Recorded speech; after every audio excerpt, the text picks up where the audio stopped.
Capítulo 566. Fouché hizo una nueva reverencia y continuó. Disculpe mi franqueza, Su Alteza, pero una investigación sobre este asunto exigiría un alto nivel de experiencia en comercio, economía y contratos. Si se encargara la investigación al servicio de inteligencia, podría tardar hasta 3 meses, o incluso más. Mirabeau dijo con urgencia. Eso es demasiado tiempo. Provocará una violación masiva de las órdenes. Fouché entonces miró a Joseph. Su Alteza, si permite que una persona ayude a la oficina de inteligencia, creo que podríamos reducir ese tiempo a la mitad. Ah, ¿sí? ¿Quién será? Vizconde Carolina, dijo Fouché, es un gran experto en economía y comercio, y está muy familiarizado con todo tipo de negocios turbios. Oh, créame, le hablo con sinceridad. Que yo sepa, viajó a Lorena a principios de año para tratarse unas molestias en la espalda y aún no ha regresado a París, lo que lo sitúa en una posición ideal para hacer una parada en Alemania. Joseph asintió levemente. Dado que Carolina había sido ministra de Hacienda, no había duda de su capacidad profesional, y su extenso proceso de corrupción le había otorgado una vasta experiencia ilegal. Además, era algo leal a la familia real, lo que lo hacía bastante adecuado para el trabajo. En cuanto a su viaje a Lorena, es probable que durante su exilio hubiera comprado allí algunas propiedades que requerían atención regular. Está bien, le escribiré una carta y le pediré que te ayude con la investigación. Gracias, Su Alteza. Fouché dudó un momento antes de añadir. Su Alteza, si pudiera servirme de otra persona, quizá podríamos concluir la investigación en un mes. Joseph exhaló. Deberías poner todas tus cartas sobre la mesa de una vez. ¿Quién es él? Franz Anton Mesmer. ¿Ah? ¿Qué hace? Mirabeau se aclaró la garganta torpemente y dijo. Su Alteza, es un maldito charlatán. Sí, un charlatán, asintió Fouché, pero también es un médico, un genio. Mientras describía brevemente la historia de Mesmer, Joseph comenzó a recordar quién era esa persona. El llamado inventor del hipnotismo que engañaba a todos, desde reyes hasta mendigos, una leyenda en el mundo del engaño. Hace 7 años, Mesmer llegó a París desde Viena, afirmando haber inventado una teoría de terapia magnética que podría curar todas las enfermedades. Desarrolló una teoría que sugería que existía un campo magnético circulando dentro del cuerpo humano, y que si la circulación se veía obstaculizada, la persona enfermaba. Afirmaba que podía ajustar el campo magnético con barras de hierro magnéticas para curar enfermedades. Más tarde, al considerarlo demasiado problemático, simplemente declaró ser un hombre con propiedades magnéticas y que podía curar con sus manos. Gracias a sus convincentes actuaciones y a su elocuente discurso, logró engañar a muchas personas haciéndoles creer en su terapia magnética. Pronto, su clínica se convirtió en un lugar de reunión para nobles enfermos. Pero Mesmer no estaba satisfecho. Para tratar a más pacientes, hizo que los nobles se sentaran alrededor de una gran tina de madera, afirmando que había imbuido el agua con magnetismo y que los pacientes podían sanar simplemente permaneciendo allí un rato. Luego dirigió su atención a los plebeyos. Como solo podía tratar a un número limitado de pacientes, comenzó a tomar aprendices, afirmando que ellos también podían manejar sus poderes magnéticos. Como resultado, en poco tiempo surgieron en París más de 400 médicos magnéticos, que le hicieron ganar a Mesmer decenas de millones de francos. Hasta que trató a Luis XVI. Como entusiasta de la tecnología, Su Majestad consideró que este asunto no era científico, por lo que organizó un equipo de expertos, entre ellos Lavoisier, Leroy, Franklin y otros, para verificar la autenticidad de la magnetoterapia. Bajo un escenario tan lujoso, finalmente se descubrió el fraude de Mesmer, quien fue arrojado a la Bastilla. Sin embargo, muchas personas insistían en que Mesmer las había curado. Tras una investigación más profunda, los investigadores descubrieron que estas personas estaban influenciadas por la sugestión psicológica, lo que aliviaba su dolor. Esto finalmente condujo al desarrollo del hipnotismo, pero esa es otra historia. Capítulo 567. El vizconde Plumer, también conocido como Mesmer, apareció posteriormente con gran pompa en varios eventos sociales de alto nivel en Viena y, en pocos días, se convirtió en una celebridad en los círculos de negocios vieneses, una hazaña que logró con sus exquisitas habilidades, que al menos eran mucho más fáciles que la vez que engañó a toda la nobleza en el Palacio de Versalles. Muchos empresarios vieneses acudieron en masa a este recién llegado rico, generoso y sociable para hacer negocios. La residencia de Mesmer bullía de visitantes, e incluso la baronesa Waldner tomó la iniciativa de entregarse a sus brazos y convertirse en su amante. Sin embargo, el vizconde Plumer parecía preferir solo los productos franceses, y hablaba constantemente de su popularidad en países de toda Europa. También desdeñaba los pequeños negocios. Ni siquiera se molestaba en escuchar tratos inferiores a 100.000 florines.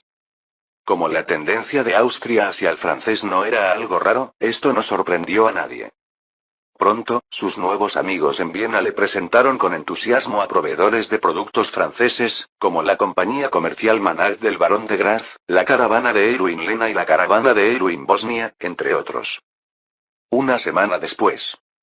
Dentro de la lujosa mansión del vizconde Plumer, Carolina hojeaba los datos recopilados recientemente, con una sonrisa dibujada en su rostro. Todos aquellos que pueden ofrecer productos franceses por valor de 100.000 florines empezaron a hacer pedidos hace apenas un par de meses. Además, la caravana Moquebruno, que solía comerciar más estrechamente con Francia, tiene productos por valor de menos de 30.000 florines. Esto indica que los productos franceses no tienen un volumen de ventas tan sorprendente en Austria, ni unas perspectivas de venta tan prometedoras. De lo contrario, caravanas como Moquebruno no quedarían indiferentes. A su lado, Mesmer, ataviado con 8 deslumbrantes anillos de piedras preciosas y a la última moda parisina, levantó las cejas en señal de aprobación y asintió, diciendo en voz alta: «Su sabiduría me conmueve. Siempre logra identificar el quid de la cuestión al instante, mi señor vizconde, ¿y yo?». Entonces vio a Carolina mirándolo con frialdad y encogió el cuello de inmediato. Últimamente, se había acostumbrado a interpretar el papel de un rico comerciante, aún hablando con el aire del vizconde Plumer. Se rió torpemente, su actitud se volvió mucho más humilde, y he notado algo en las conversaciones de la nobleza de Viena, que estos tipos que han estado pidiendo muchos productos de Francia tienen alguna asociación con un hombre llamado Cleistier. Gracias el cuñado de su mayordomo, Lena ha trabajado en su caravana durante más de una década y Bosnia es su agente comercial en Serbia. A través de los contactos de este periodo, Carolina también quedó bastante sorprendida por las habilidades del estafador que tenía delante. Este último pasaba sus días alardeando entre la nobleza, quien a su vez le revelaba muchos secretos.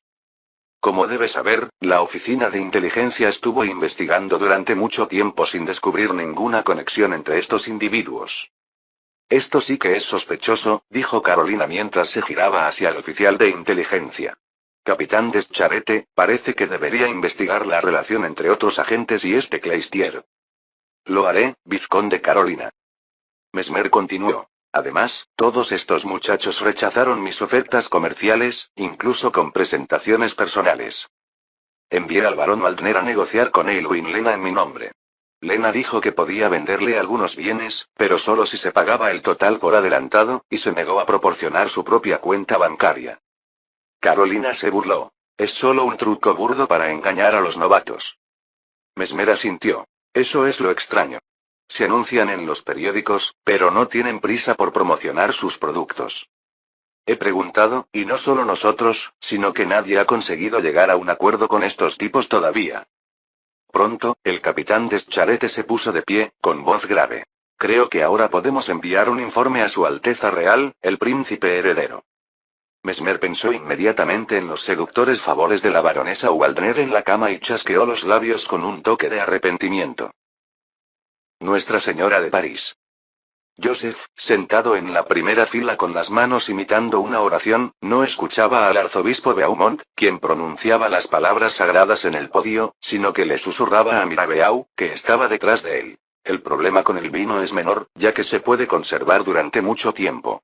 Y la Asociación de Tecnología del Acero debería ser de alguna ayuda, ¿no? Hoy era Pentecostés, y fue arrastrado por la Reina María para asistir a la Gran Misa, por lo que tuvo que trasladar temporalmente su espacio de oficina aquí. Mirabeau dijo con impotencia. Como sabéis, la competencia entre las fundiciones de hierro también es feroz.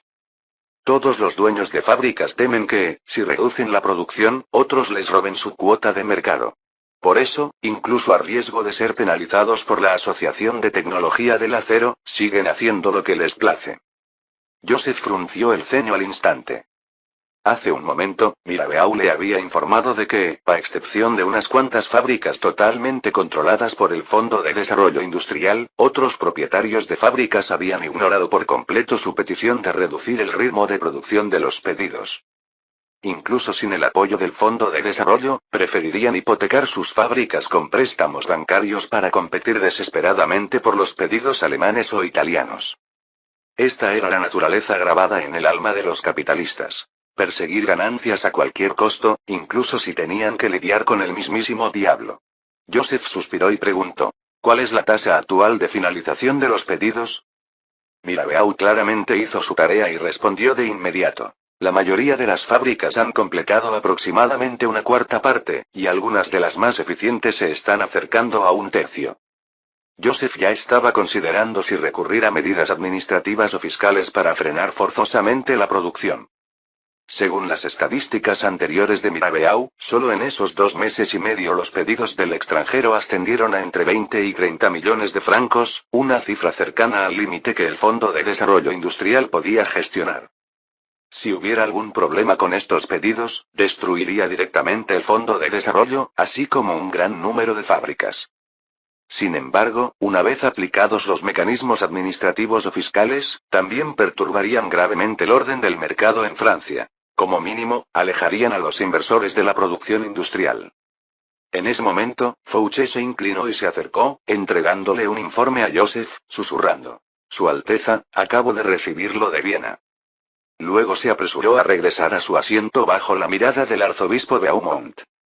Joseph sonrió a Beaumont en tono de disculpa y gentilmente le explicó la información, solo para ver el informe del capitán Descharette sobre sus acciones en Viena y la conclusión de Carolina. Los pedidos probablemente eran problemáticos y los compradores podrían no realizar los pagos finales.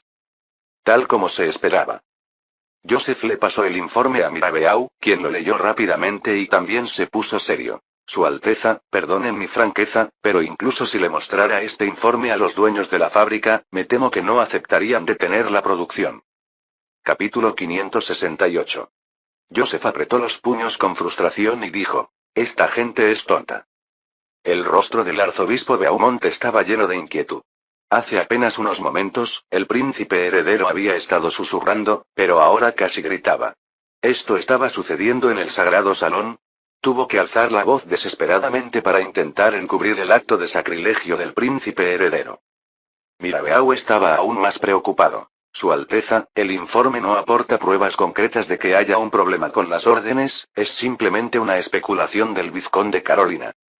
Basándose solo en esto, es poco probable que convenza a los dueños de las fábricas. Al fin y al cabo, todos esperan obtener grandes beneficios con esto. Además, en la actualidad, los procedimientos de transacción y las órdenes son muy regulares. Es difícil determinar qué órdenes son problemáticas y cuáles son legítimas. Si obligáramos a las fábricas a reducir la producción, también afectaría a un gran número de pedidos normales. Al oír esto, Joseph se quedó desconcertado. En realidad había pasado por alto ese asunto. Era imposible discernir todos los pedidos fraudulentos, de modo que si se utilizaban medidas enérgicas para detenerlos, incluso si solo 1 de cada 10 pedidos fuera genuino, dañaría gravemente la credibilidad de las fábricas francesas y perturbaría el rápido crecimiento de la industria francesa.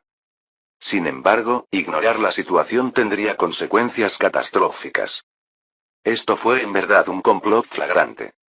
No importaba quién hubiera ideado esta estrategia, Joseph tuvo que admitirlo. Esa persona era verdaderamente inteligente y malévola. Entonces, ¿cómo podrían evitar el daño de los pedidos falsos y no dañar los genuinos? En la última fila, mientras el arzobispo Beaumont leía las oraciones con voz ronca, Mirabeau se santiguó y murmuró: Jesús Todopoderoso, por favor ayuda a Francia a superar esta crisis. Luego negó con la cabeza y suspiró. Por ahora, a menos que esos estafadores cancelen los pedidos ellos mismos, no hay nada que podamos hacer. Joseph estaba pensando mucho en estrategias, pero al escuchar la queja de Mirabeau, de repente se le ocurrió una idea. Bien, simplemente hagan que las personas que hicieron los pedidos falsos los cancelen ellos mismos. ¿Pero cómo hacer para que retrocedan? Sus empresas, cualificaciones, procedimientos e incluso sus depósitos eran reales. Solo el pago final sería definitivamente falso. De lo contrario, no se trataría de un pedido fraudulento. Así que tuvieron que morder el anzuelo para pagar el final.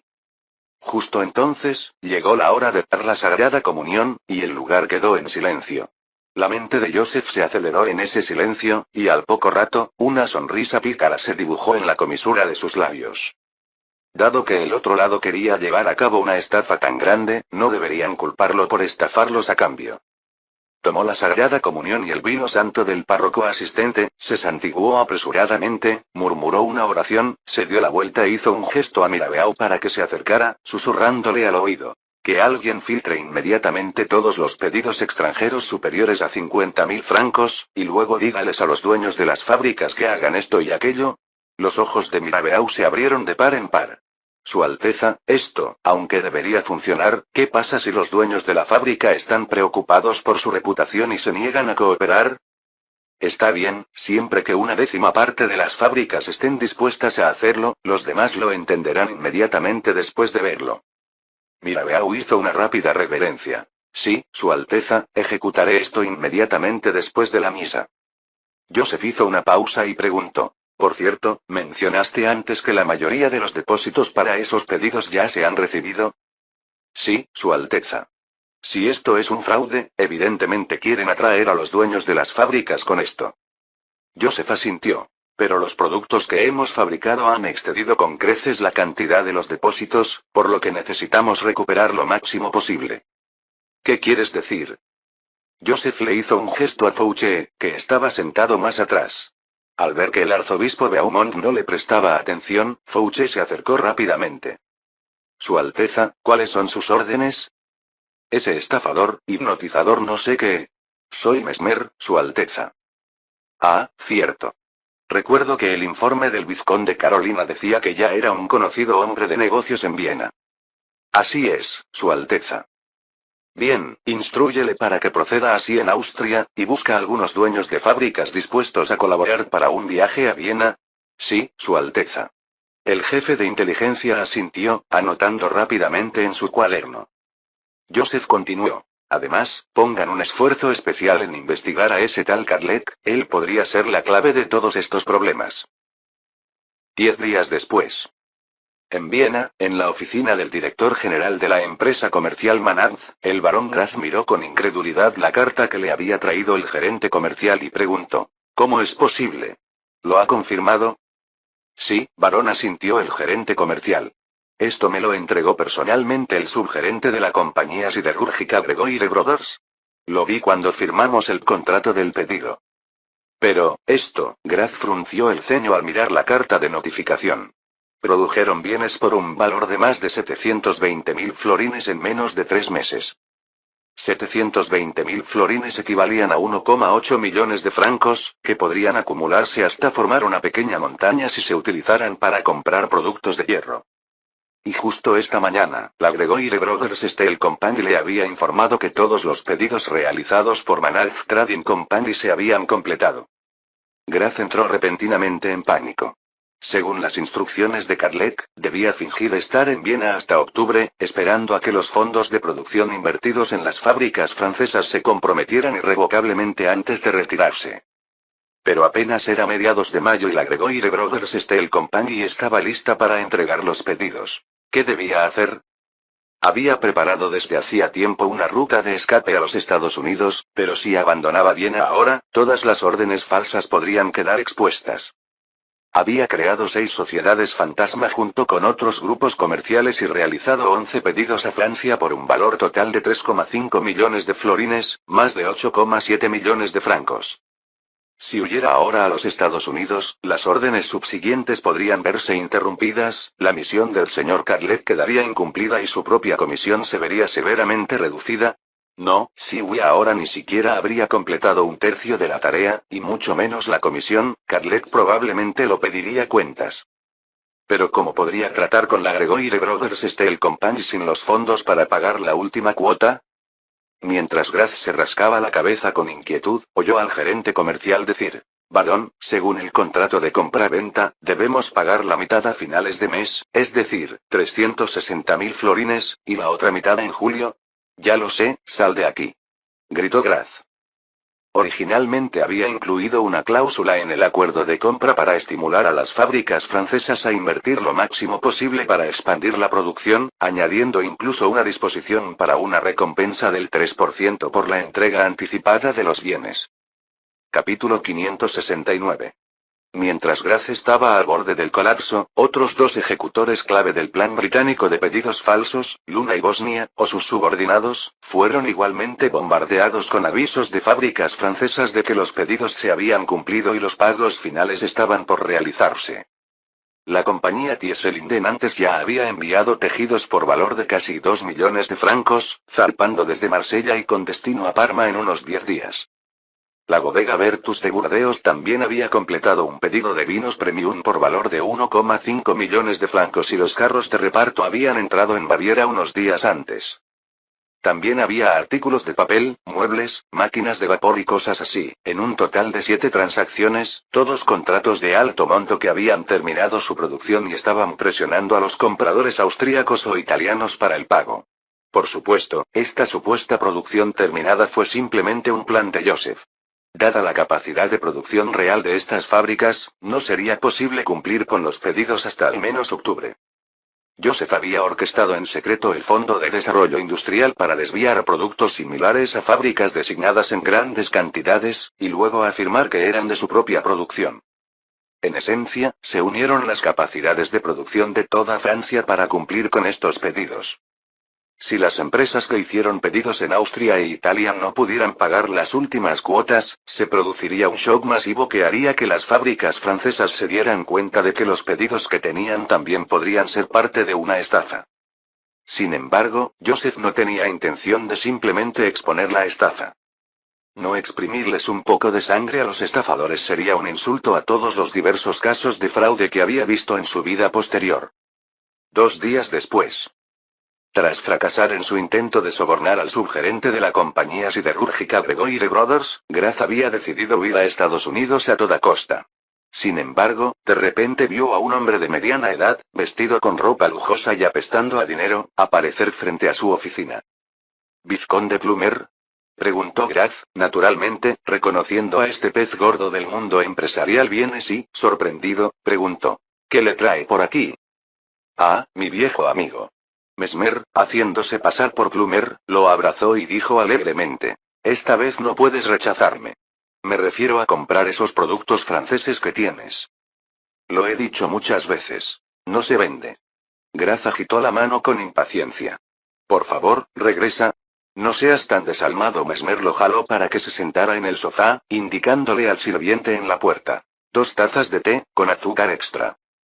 Luego se volvió hacia Grace con una sonrisa. Estoy aquí para ayudarte. ¿Ayúdame? Mesmer le dio una palmadita en el hombro y le preguntó: ¿Has tenido problemas con tu flujo de caja últimamente? No. No hay necesidad de ocultarlo, somos amigos, dijo Mesmer, tengo algunas conexiones en el banco. Sé que recibió el lote de productos franceses que se entregó al almacén de Cochasay y que no se ha producido ninguna transferencia importante de fondos por su parte. Ciertamente no tenía ningún amigo en el Banco de Viena. Era un mero engaño para engañar a Grace. Luego bajó la voz y dijo: Además, oí que se reunió con el señor Luca y sugirió un pago privado para retrasar el plazo 4 meses. Luca era el ejecutivo de Gregoire Brothers Steel Company. Grace se sorprendió y soltó: ¿Cómo sabes esto? Oh, no te preocupes, viejo amigo. Mesmer pensó, por supuesto, que fue Luca quien me lo dijo ayer, pero simplemente sonrió y dijo: ¿Quién no ha tenido problemas de liquidez en los negocios? Sin embargo, si no puede pagar la mercancía a tiempo ahora, se enfrentará a una multa cuantiosa y a un litigio por parte de la otra empresa. No me declararé en quiebra. Grace seguía terco. ¿Por qué no somos sinceros el uno con el otro? Mesmer tomó un sorbo de té. En realidad, estoy muy interesado en esos productos franceses, tal como dije antes. Tal vez podría comprártelo. Grace se quedó atónito y luego exultante. ¿Lo dices en serio? Esos productos valen más de 700.000 florines. No me importa, dijo Mesmer, agitando la mano adornada con anillos de piedras preciosas. Luego cambió de tono. Pero como sabes, necesitamos ganancias en el negocio. Esperaría más del 10% de interés incluso si le prestara esta cantidad al rey. Como si temiera que cambiara de opinión, Graz se apresuró a decirle: sí, por supuesto, no puedo dejar que pierdas. ¿Cómo te gustaría negociar? Mesmer mostró 6 dedos. Quiero comprar este lote de productos al 60% del precio. Graz se quedó desconcertado. ¿Qué pasa con el 40% restante? Quizás necesites cubrir eso. Graz palideció de ira al instante. Este tipo estaba intentando sacar tajada del fuego. Estuvo a punto de negarse rotundamente, pero luego pensó que no poder realizar el pago final provocaría que los otros 10 pedidos fracasaran. No daría ni un centavo de su comisión. Mientras pudiera estabilizar la Gregoire Brothers Steel Company, las demás fábricas francesas continuarían produciendo, lo que era una oportunidad. Pero el 40% del pago ascendía de 280.000 florines y él no tenía tanto dinero. Quizás podría confesárselo al señor Cleistier y pedirle que aportara más dinero. Sin duda, le reducirían la comisión, pero si salvaba todo el plan, aún recibiría algo. Pensando en esto, inmediatamente regateó con el vizconde Plumer y rápidamente llegó a un acuerdo para que este último comprara este lote de productos metálicos al 70% del precio del pedido, mientras que él mismo pagaría el 30%. Ambas partes estaban muy contentas y firmaron el acuerdo ese mismo mediodía. Graz subrayó reiteradamente que esta transacción debe permanecer confidencial, ya que podría exponer su falta de capacidad de pago al mundo exterior y afectar otros pedidos. Mesmer aceptó de inmediato, se despidió de Graz e inmediatamente ordenó a su cochero que se apresurara a ir a la caravana Moquebruno, que también había recibido un aviso de finalización del pedido el día anterior. Al mismo tiempo, el asistente de Carolina, haciéndose pasar por un hombre rico bávaro, estableció contacto con Bosnia. Y en Toscana, Italia, su hombre ya había firmado un acuerdo con Lena para comprar el vino recién entregado al 75% del precio. Una semana después. En la residencia temporal del duque de Leitz en Viena. Esta es la única oportunidad de salvar su plan, le dijo Cleistier al duque de Leitz. He enviado gente a investigar y, aparte de este lote de pedidos, la velocidad de producción de los franceses no es tan rápida. Los próximos pedidos completados no estarán listos hasta finales de septiembre como muy pronto. Por tanto, si se resuelven estos 7 pagos, Francia seguirá sufriendo una pérdida enorme.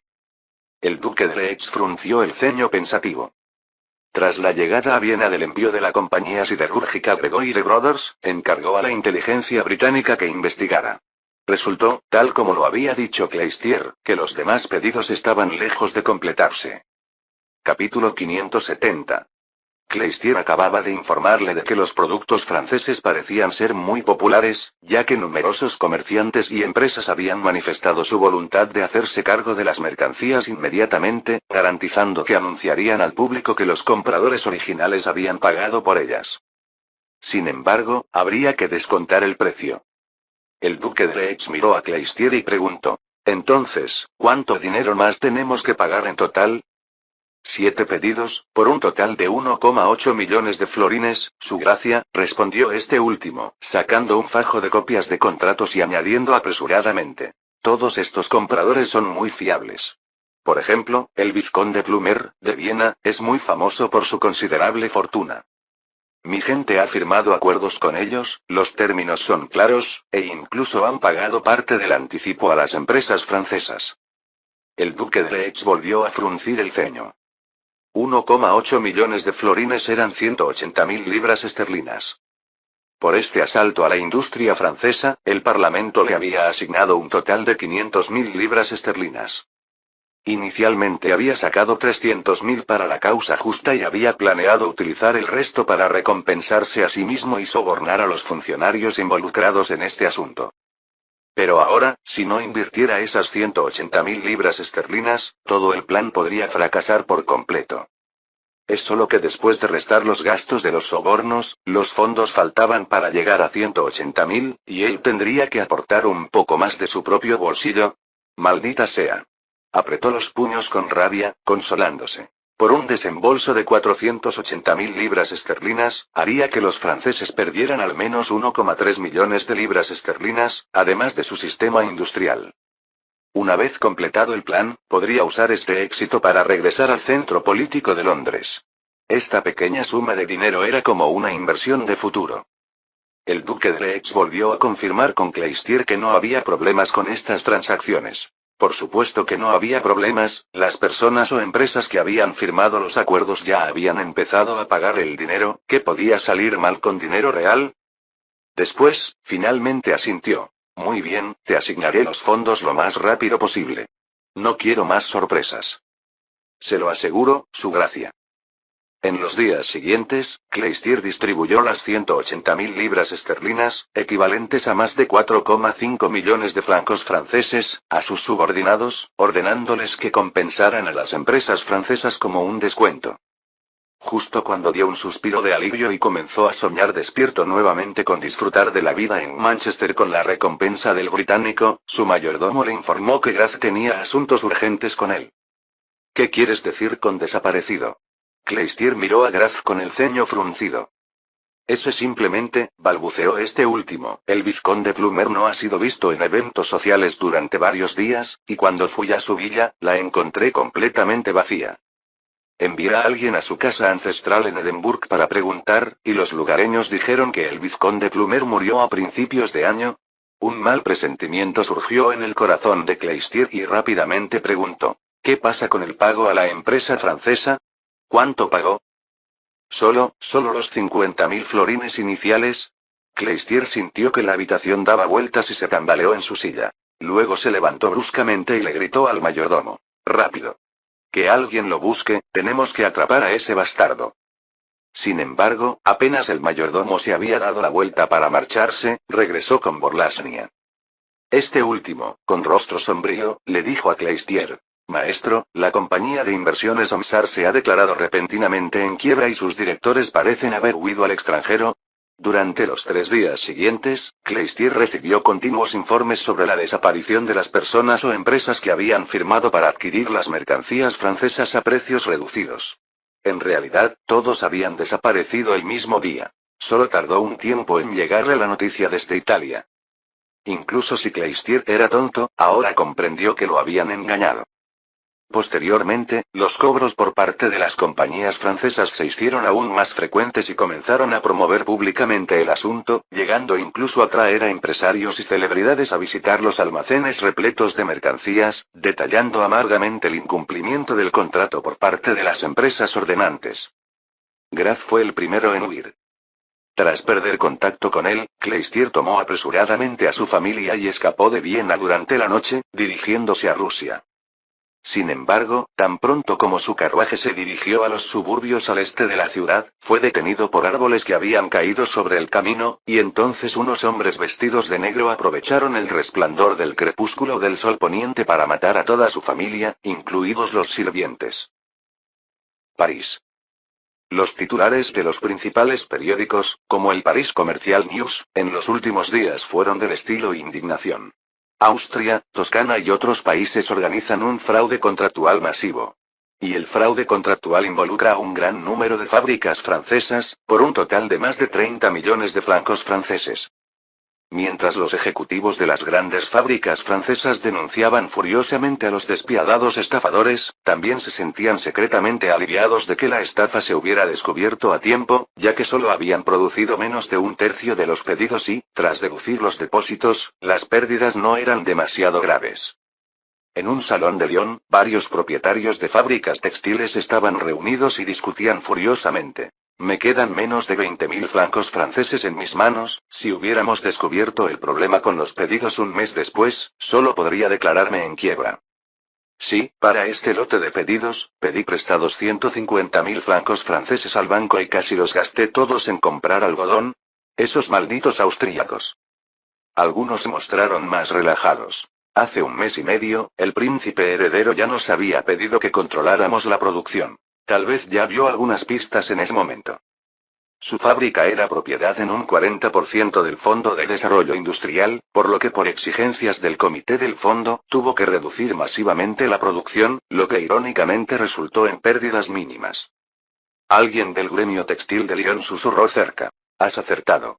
He oído que el cargamento a la Toscana de la compañía Tieselin fue recogido por el propio príncipe heredero desde Nantes y otros lugares de Lyon. Inmediatamente alguien exclamó sorprendido. Fueron esos bienes los que expusieron las artimañas de los estafadores. ¿Debieron ser órdenes del príncipe heredero? Los dueños de las fábricas que sobrevivieron a la terrible experiencia inmediatamente mostraron expresiones de asombro. Gracias al príncipe heredero. Oh, Dios, ¿realmente el príncipe heredero salvó mi fábrica? Por supuesto. ¡Viva el príncipe heredero!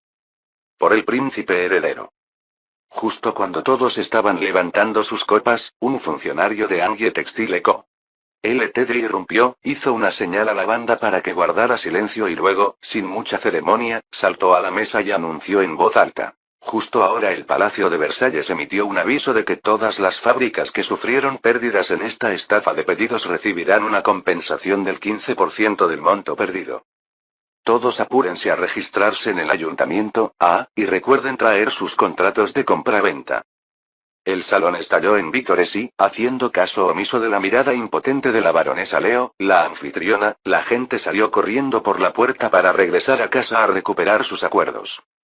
Ese dinero era, naturalmente, los 4,5 millones de francos franceses que Mesmer y otros habían sacado del duque de Lex mediante una adquisición con descuento. Fin del capítulo 570.